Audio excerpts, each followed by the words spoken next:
when did she start developing this sense of responsibility to give back to the youth? After her second year of university. Mm-hmm. Because here growing up in Irish Town, she did not have the patience for kids. No, she did not have the patience for kids. She, when she went to university, she wanted to be a kinesiologist. She wanted to get into sports medicine.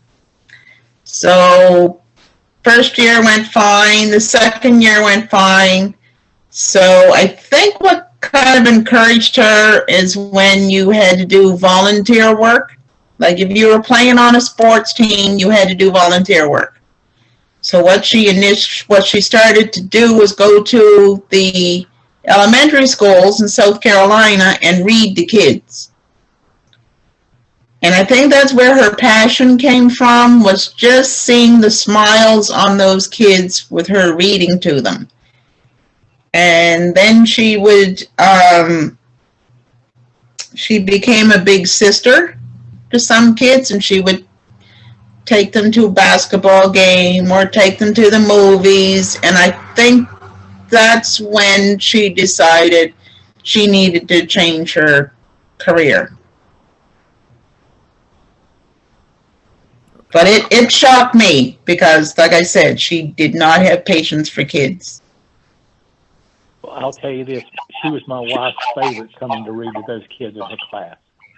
They enjoyed her so much. Yeah. She didn't and I just think read. she was coming she across. laughed with them and joined in with them.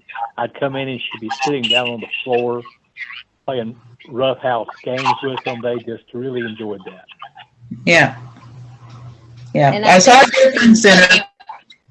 Saw a difference in her too when she used to come home to visit with her nieces. It was a totally different Janiva that I remember when it came to kids, like carrying on with the kids and things like her own age and stuff like that, but she never really paid much attention to the younger children. But when she used to come home for a visit, I mean, it was all about Auntie JJ.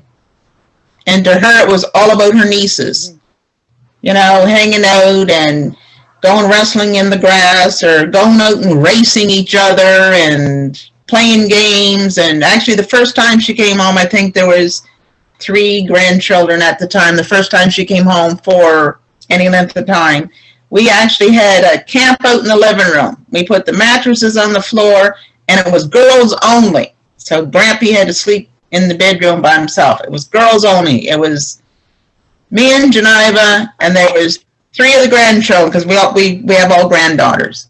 So it was 3 of the grandchildren. All 3 of them wanted to sleep with her. All 3 of them wanted to be beside her. Well, they played football in my living room. Yeah, she was just a magnet, and not just to adults. She could transform herself from having a conversation with an adult to talking to a kid, and that kid could understand her.